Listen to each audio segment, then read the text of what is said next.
네, 우리 이사야서 12장 박영재가 하나하나 이렇게 설명을 주셨는데, 참 짧은 장임에도 불구하고 우리가 우리 스스로의 겉모습을 돌아볼 그런 말씀들이 참 많은 것 같아요.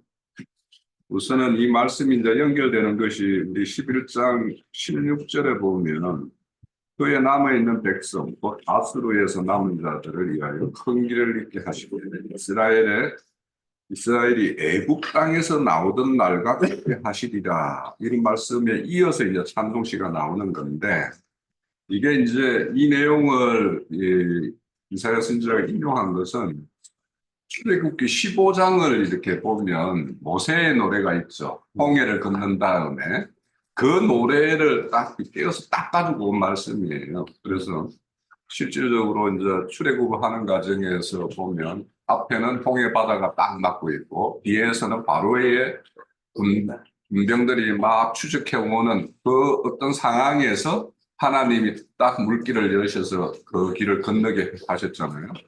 그러니까 그 구원의 어떤 기쁨, 그거와 똑같은.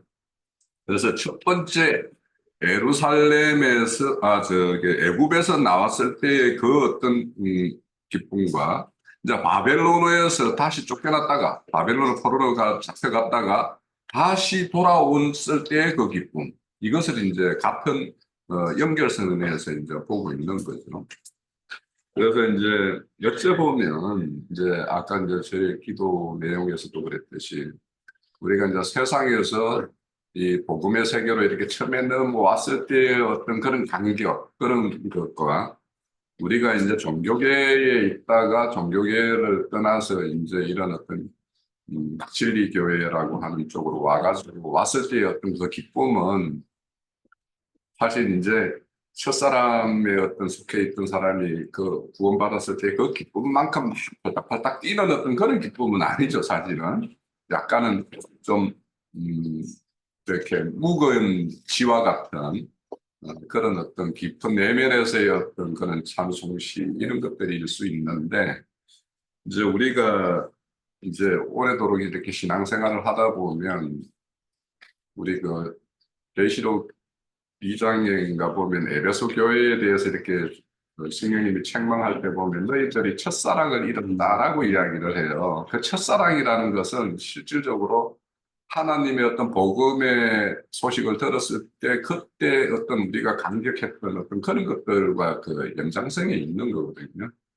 그래서 우리가 이제 어떤 진리하다 보면 우리 어떤 구원의 어떤 사실에 대한 어떤 이런 것들 하나님에 의해서 이루어졌고 그것이 우리에게 이루어졌 이 사실에 대한 어떤 그런 감사는 잊어버리고 뭔가 막 이 진리 추구다라고 해서 막 이런 어떤 그 지식 세계로 이렇게 빠져드는 어떤 그런 면이 이제 강하게 있을 수가 있어요. 그러다 보면 우리가 이제 이런 정체성의 어떤 그런 혼란을 겪을 수가 있는데 그런 면에서 우리가 좀이 12장의 말씀을 우리가 새겨봐야 될 면이 있다라는 생각을 많이 했어요. 제 말씀 보면서.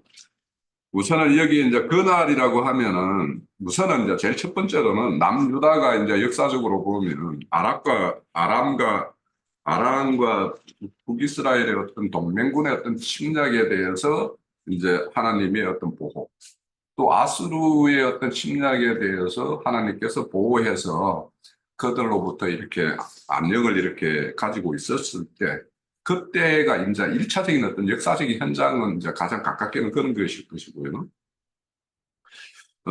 그걸 이제 우리 개인적으로 본다라면 우리가 개인의 어떤 인생 가운데서 굉장히 곤란한 어떤 그 환경이나 어떤 사건을 맞았다가 그거에 무사하게 이 일이 지나가게 된 어떤 일들, 이런 것들도 이제 있을 수 있죠. 그런 것들도 우리가 이런 어떤 하나님의 어떤 안위를 이렇게 느끼는 그런 경우가 있죠. 그리고는 이제 하나님의 어떤 경륜적으로 본다라면 어떤 율법의 시대에서 복음의 시대로 어떤 전환, 그 복음 시대의 어떤 끝단에 가면 천년왕국으로 어떤 공의의 어떤 시대가 열리는 거, 뭐 이런 시대를 우리가 염두에 두고 이제 이 말씀을 볼 수는 있을 것 같아요. 그렇지만 이제 우리는 그런 거는 이제 거시적인 어떤 면과 우리의 어떤 미시적으로 우리 각자에게 이렇게 적용되는 부분에서 이렇게 생각을 한다면 하나님의 노가 이렇게 그쳤다라고 그래요. 그럼 하나님 노가 어떤 시기에 바라고 어떨 때 바라고 어떨 때 이렇게 그치는가 하는 것에 대해서는 우리가 너무도 잘 알고 있어서 더 말씀할 필요는 없다고 생각해요. 그런데 이제 우리가 이제 그 하나님의 노가 그침으로 인해 가지고 우리가 하나님의 어떤 구원의 세계 여기에서는 이제 평화의 나라라고 했죠. 평화의 나라에도 이제 이렇게 참여한 자들 그런 자들이 지난 날을 이렇게 되새겨 보면 하나님의 어떤 진노는 항상 하나님은 진노보다는 훈율이 컸었고 징계보다는 우리를 이도하는 측면이 훨씬 많았었어요. 그러니까 우리가 뭔가 하나님의 바라는 것 그때그때마다 뭔가 하나님이 반응하고 그때그때마다 하나님의 어떤 뭐 이런 것이 있었다라면 우리가 이렇게 별복해서 살 수가 있었겠는가 그런 생각을 하게 돼요. 그래서 하나님은 항상 우리의 죄악과 허물에 비해서는 하나님의 진노는 항상 가벼웠던 것이었고 그 부분의 어떤 위로와 은혜는 항상 컸던 것이 우리의 어떤 지난날에 돌이켜보면 그런 역사일 것이고 또 앞으로도 그렇게 해주실 거라고 믿는 측면도 있어요. 그래서 우리가 어떤 제사함이라는 말을 쉽게 쉽게 하지만 이 제사함이라는 게 사형수가 사형 집행을 앞두고 너는 사면받았어 박면이야 라는 이런 소식을 들었을 때 그 사람의 어떤 그 느낌이라는 것이 어떨까를 한번 우리 사극 같은 거 보면서 한번 생각을 한번 해보면 그게 어떨까? 그 감정이입이 됩니까?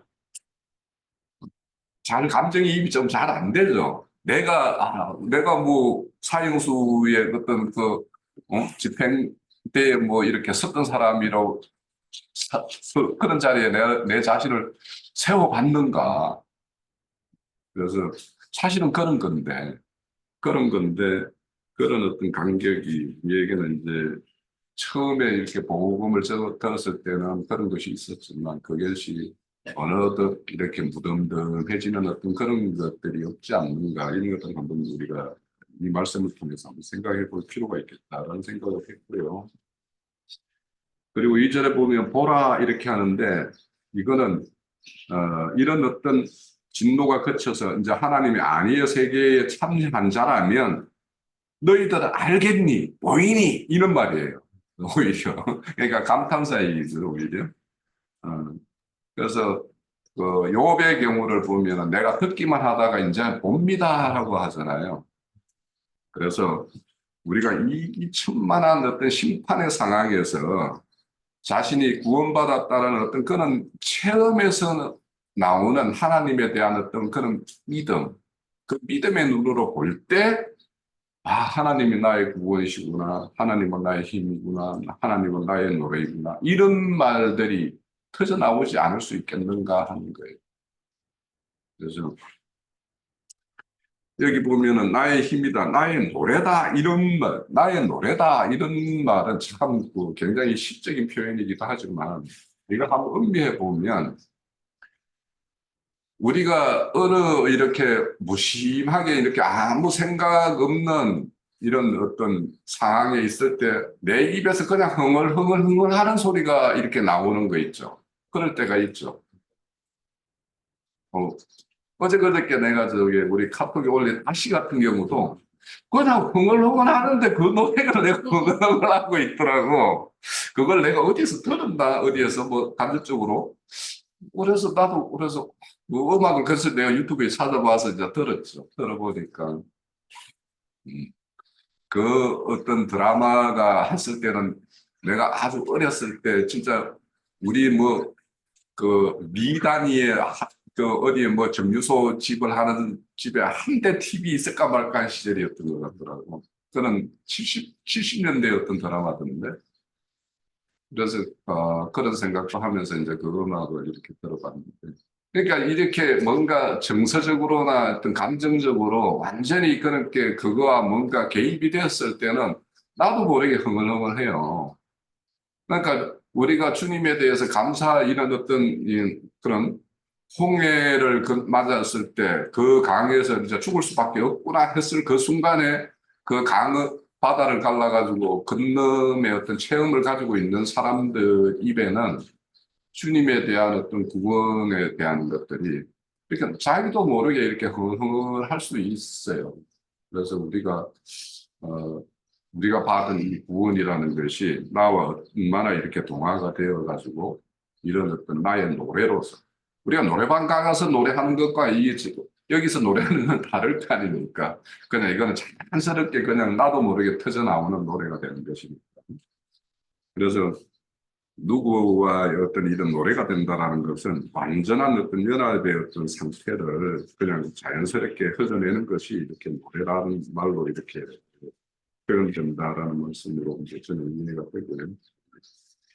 그러므로 또 3절을 보면 너희 기쁨으로 구원의 우물을 기르리라오다 이렇게 말씀을 해요.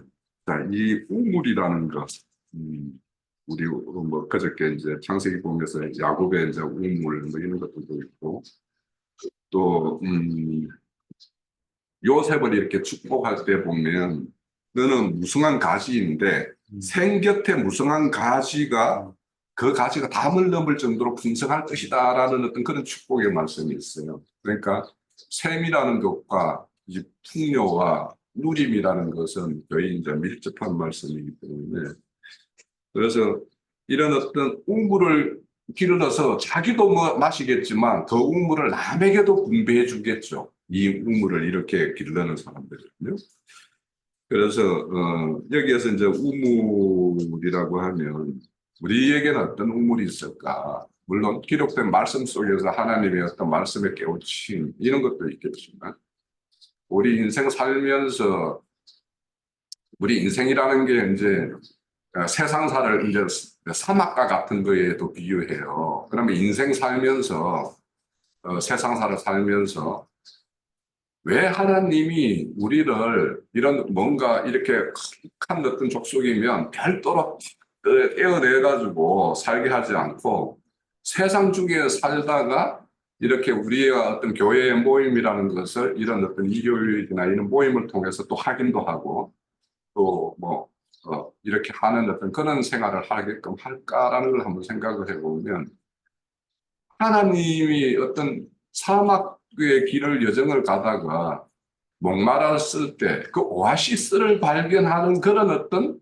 청량감으로 우리가 하나님의 어떤 말씀이나 그분을 만남을 그렇게 가져야 되는 것인데 우리가 그렇게 가지고 있는 건가 이런 것들도 이제 우리 스스로 이제 그 생각을 해보고 내가 길러낸 것은 말씀 속에서 이제 어떤 진리의 말씀을 캐내서 이렇게 네, 함께 나누는 것도 있지만 각자가 인생 속에서 하나님이 펼치는 것들은 너무도 많아요. 그러면 인생사나 이런 것들을 통해서 내가 경험하고 겪는 일들 가운데에서 하나님의 어떤 하는 어떤 샘물에 물을 길르듯이 뭔가 길러내야지만이 그분이 나를 중심으로 이렇게 펼치는 나의 어떤 구원 소재들을 이렇게 흘러보내지 않고 거기에서 귀한 어떤 것들을 캐낼 수가 있단 말이에요. 그러니까 우리가 당면하는 사건이나 뭐 모든 것들을 통해서 하나님이 나에게 왜 이런 사건을 이렇게 경험하게 하고 또 나에게 왜 이런 사람을 붙여주고 그런 사람을 통해서 왜 이런 말을 듣게 하는가 이런 것들에 대해서 우리가 잘 이렇게 새겨야지 거기에서 이제 우물을 이렇게 기를 수가 있는 거죠. 그래서 우물을 항상 이렇게 기록된 말씀만이 아니라 내 각자에게는 각자의 어떤 인생 가운데에서 많은 것을 보여주고 이렇게 경험하게 하는 부분이 있거든요. 그래서 그런 것들을 우리가 좀 생각해 보면서 이 우물을 기른다라는 것도 생각을 해봐야 될 것 같고. 그래서 우리가 이렇게 기른 우물을 우리가 풍성하게 각자가 자신이 먼저 풍성하게 마시는 게 제일 중요하죠.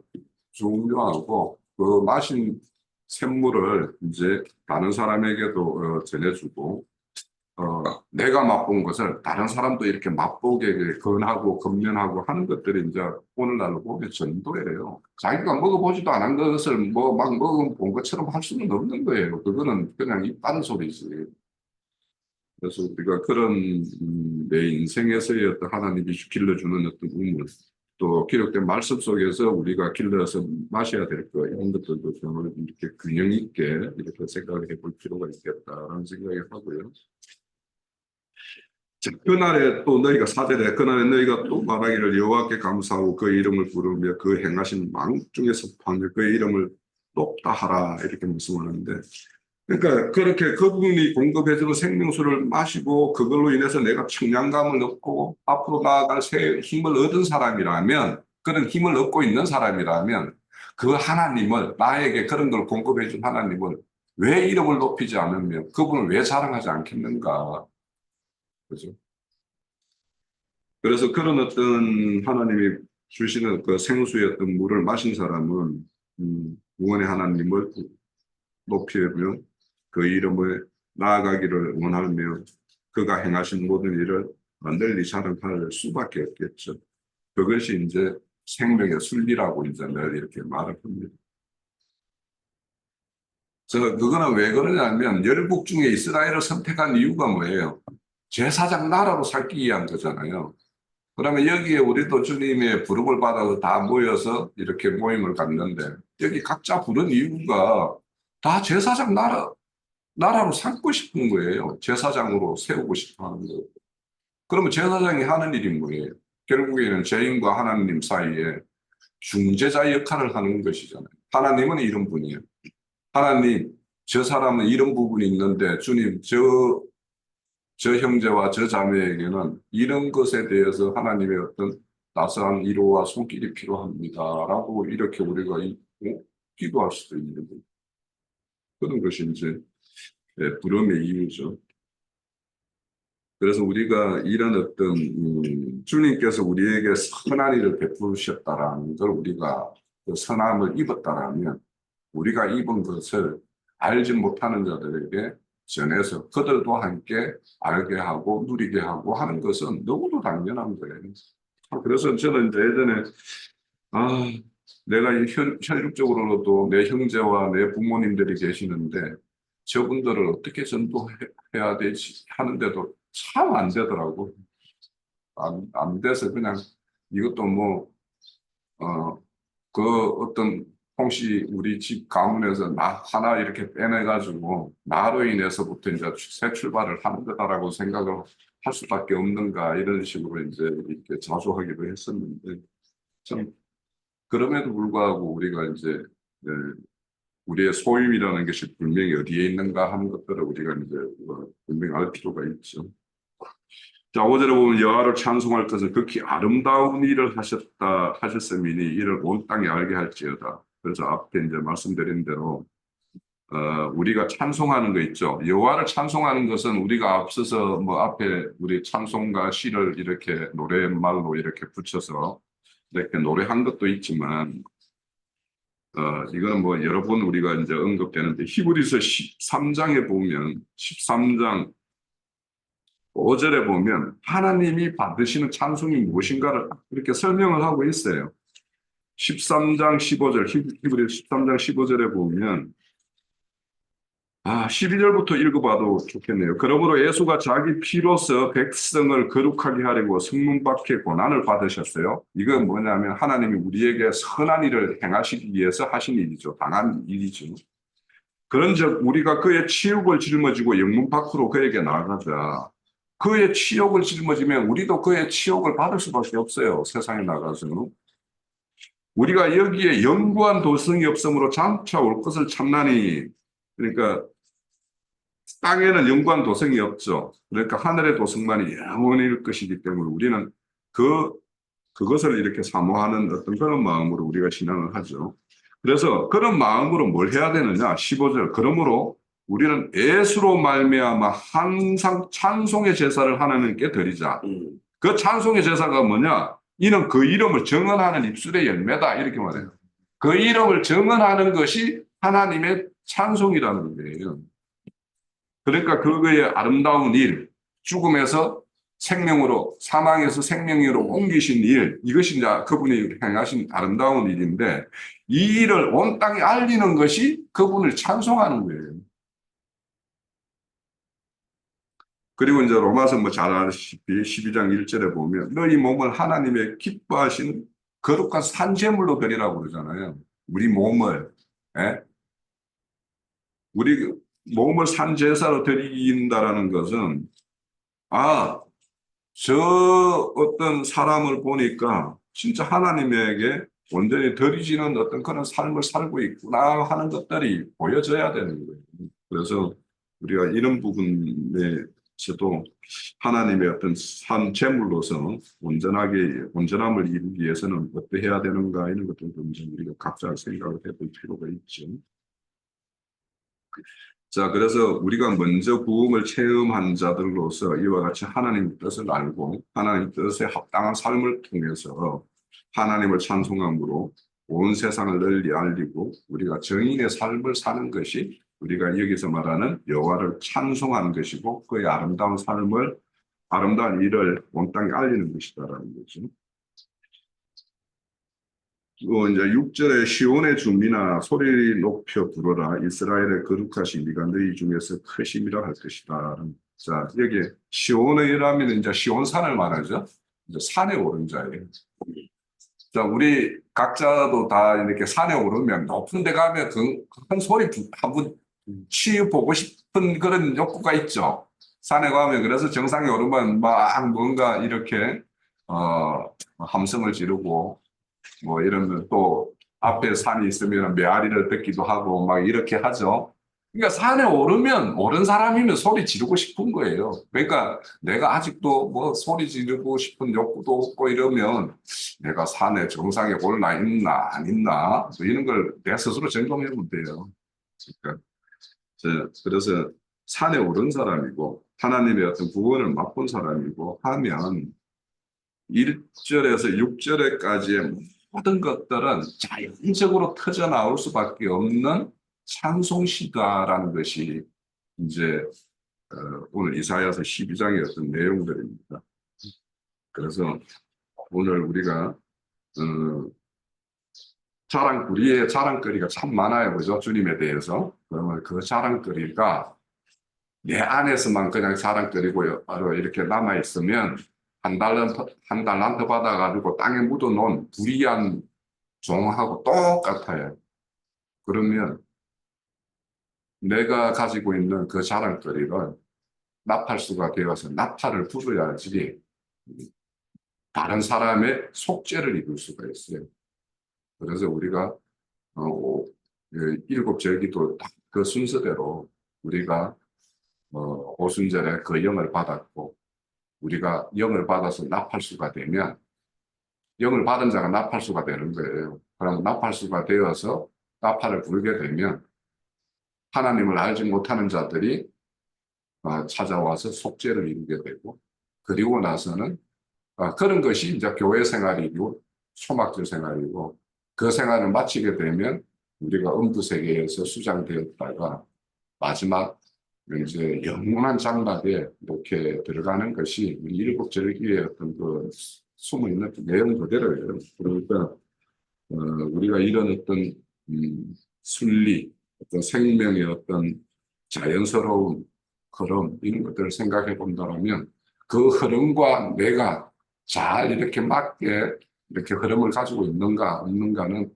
우리 각자가 이렇게 생각해 보고 또 우리 교회가 그런 어떤 흐름에 부합하는 어떤 교회를 이루어 가고 있는가 없는가 이런 것들도 우리가 점검하면서 오늘의 말씀을 보면 좋겠다라는 생각을 하면서 말씀을 했습니다.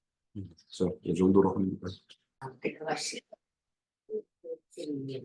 주 여호와는 나의 힘이시며 나의 노래시며 나의 구원이시며 이 말씀을 보면서 저는 말씀이 참 쉬우면서도 믿는 우리한테는 참 어렵다.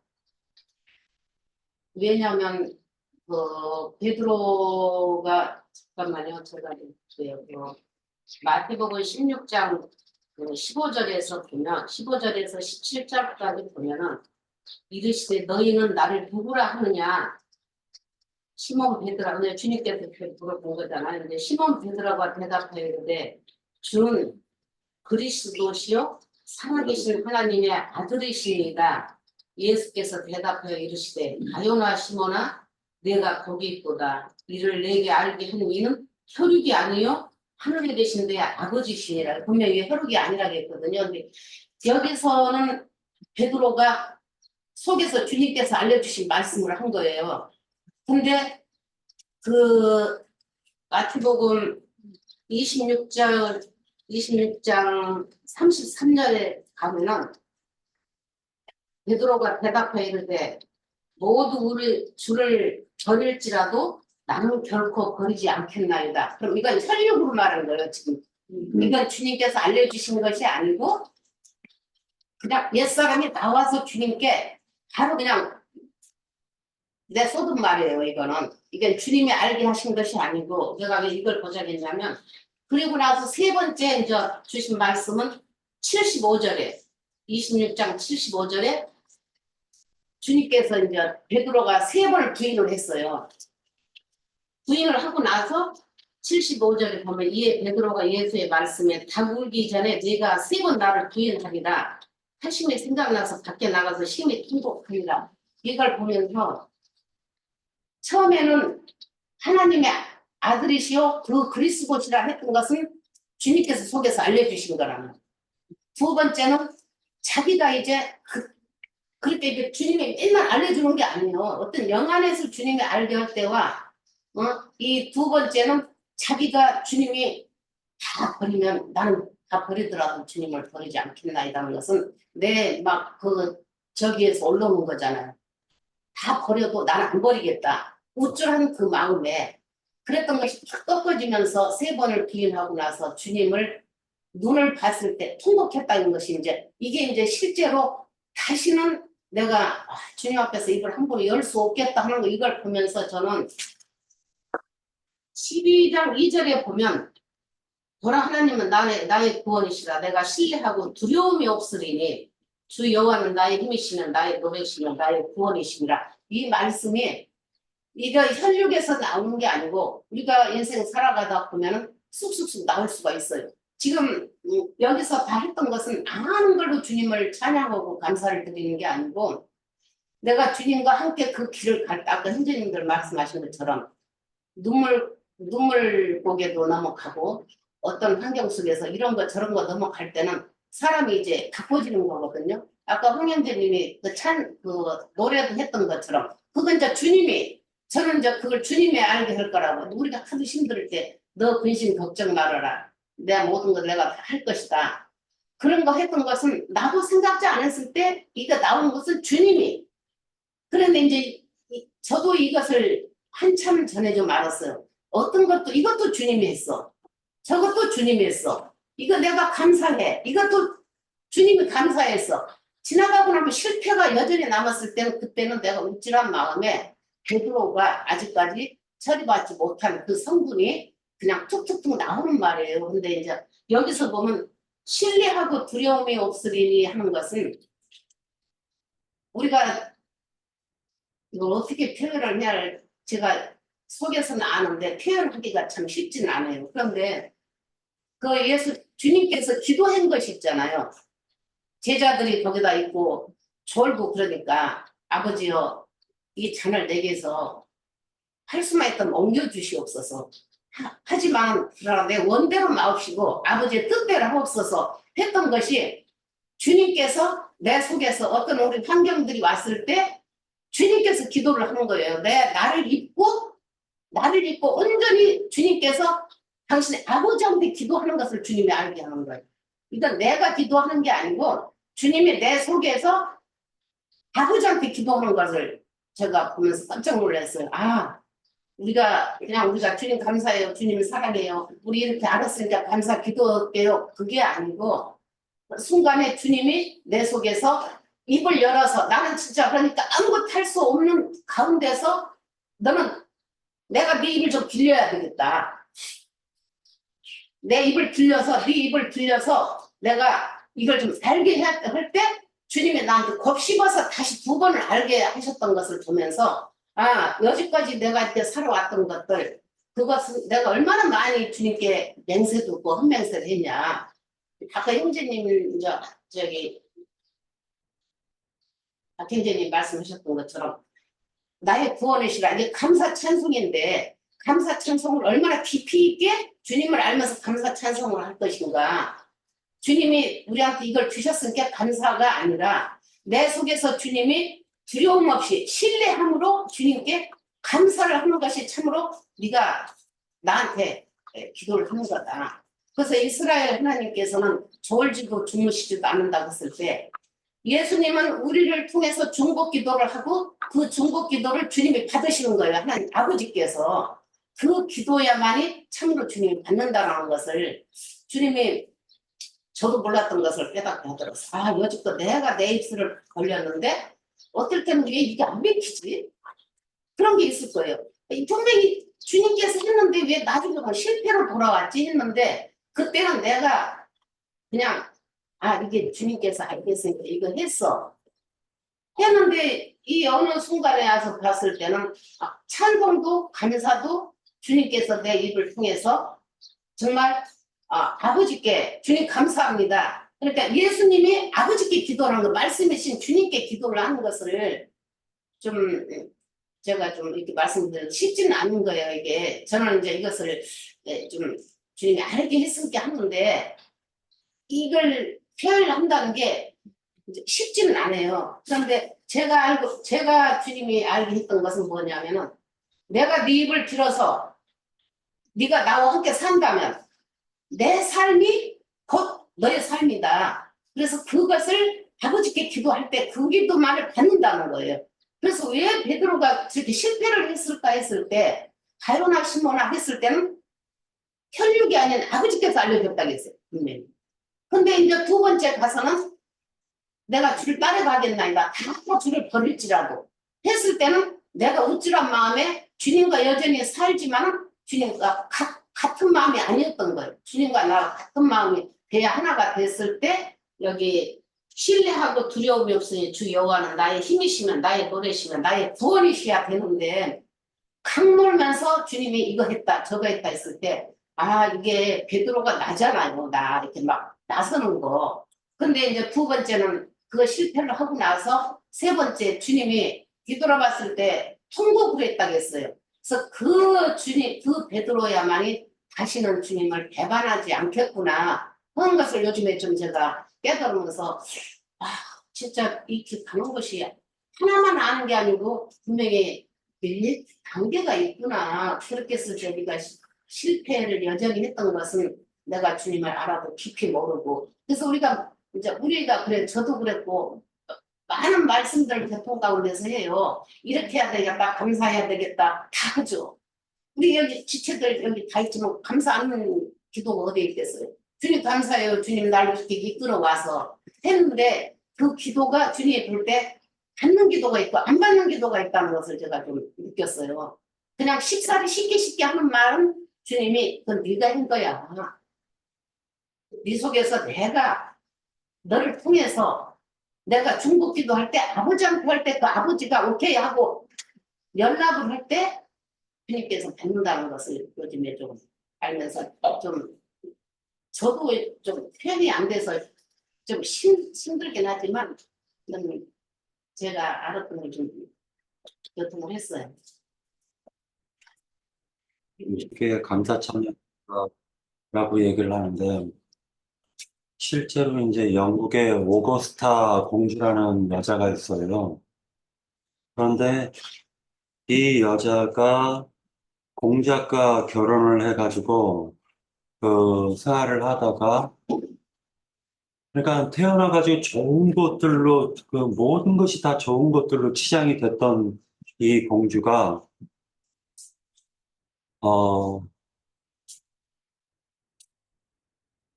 말 그대로 그 퀴리 부인인가 어떤 그 눈멀고 말 못하고 막 하시는 분 있잖아요.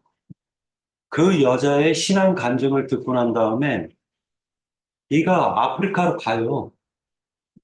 그러면서 자기가 가진 것들을 모든 재산을 팔아서 아프리카에 가서 아프리카에서 선교 활동을 하다가 그리고 죽을 때 정확하게 한 평도 안 되는 곳에서 살다가 죽었어요. 그러니까 이 여자는 뭐냐면은, 사도 바울 같은 경우도, 사도 바울 형제님 같은 경우도 삼층천을 보고 오셨단 말이에요. 실제로 이 세상은 아무리 형편이 어렵고 힘들어도 찰나예요. 근데 영원한 세계가 준비가 돼 있잖아요. 그래서 하나의 그냥 어떤 한 어린 공주가 생을 갖다가 살아가면서 자기 친구도 하나의 그냥 치장거리로 생각했던 그 여자가 그렇게 하나님을 위해서 모든 것을 다 던져버리고 하나님을 위해서 살아갈 수 있다라는 것은 이것은 뭐 이게 말로 표현할 수가 있나요? 그러니까 뭐 믿음, 뭐다. 이 여자에게 이 여자는 나 지금부터 이런 모든 것이 가치 없어. 나 하나님 만나는 게 최고야. 이걸로 확 전환이 됐잖아요. 관점 자체가 모든 것이 다 전환이 돼버린 거잖아요. 그래서 이런 우리도 신앙생활 하면서 우리가 하나님을 어떠한 마음으로 그래서 그 믿음이라는 게 그 분량이라는 게 있는 것 같아요. 사람한테는. 그래서 주어진 분량만큼 하나님을 누리시기를 바랍니다. 예, 여기까지 하고 말씀 들어가겠습니다.